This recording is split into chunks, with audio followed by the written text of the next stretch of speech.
Hey everyone, I have one of my top tips for white balance in this video today. White balance is the absolute foundation of every image, and it can be done creatively or it can be done very cleanly. And what I mean by cleanly is the colors are represented as you see them in person, or creatively where you're changing those colors. And one of the foundational things that you need to have is a very reliable starting point for all creative edits so that you know how far you're going away from the gold standard or the baseline true colors of your image. Now, I'm going to give you a very, I don't know if I should even tell you, but I personally only use one type of in-camera white balance generally, and that is cloudy. I shoot Sony. The cloudy colors get me the closest to what I need. And yes, I know. If I'm shooting under fluorescent lights, I fix it. If I'm shooting under a very like tungsten lights, I definitely custom white balance, or I make sure I'm on point. But for what I usually shoot, natural daylight or with strobe, cloudy works every time. One tip I learned early on in my photography career is that it's always easier to cool off images than it is to warm them up. The reason being, if you cool off an image, you're actually moving the histogram a little bit to the left. If you are warming an image up, you're going to be moving the histogram to the right. And I'm going to show you on this image, which happens to be a HEIF format, H-E-I-F, abbreviated as H-I-F in Lightroom here. When I move the white balance over, you can see that the histogram physically moves to the right. I'm going to just show you that again. Whoops, there we go. And when I move it over, it moves to the right. If I cool it off, it tends to move to the left. Now, in this case, it actually doesn't. The blues actually come out and move to the right. But overall, the problem I ran into is that moving an overly warm image and cooling it off was much easier than warming up an image that was too cool to start with, which is something that you often see with auto images. Shot on auto, images tend to be more cool. Now, with the AI processor that Sony has in their cameras now, it's much better. But overall, over the years, I've much preferred to tend to be a little bit warm than versus cool.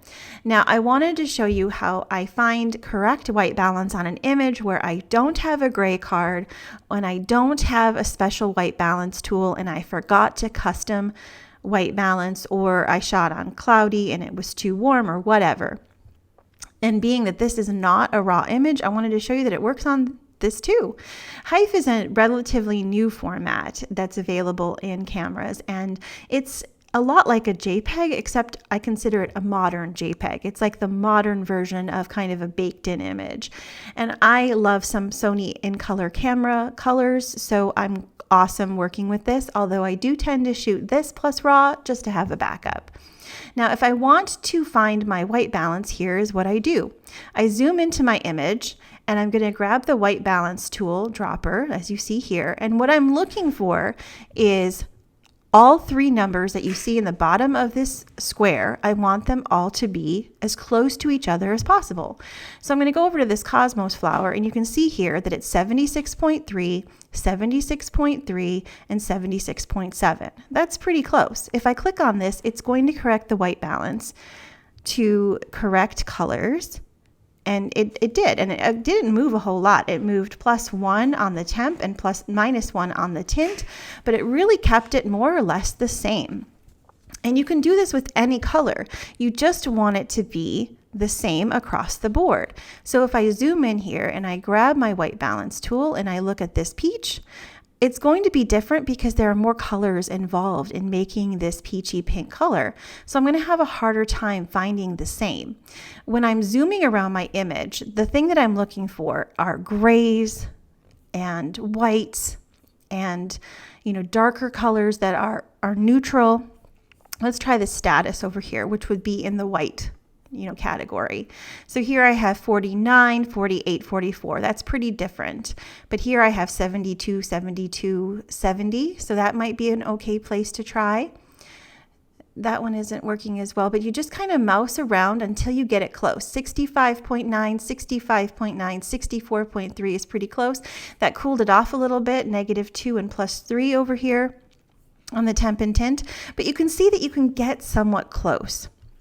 Now, I am actually quite content with this image as it was shot on cloudy with strobe, which tends to be about the daylight. I'm not sure what my Westcott strobes are. They're daylight balanced, but with cloudy white balance, it tends to be slightly warm, which is what I look for.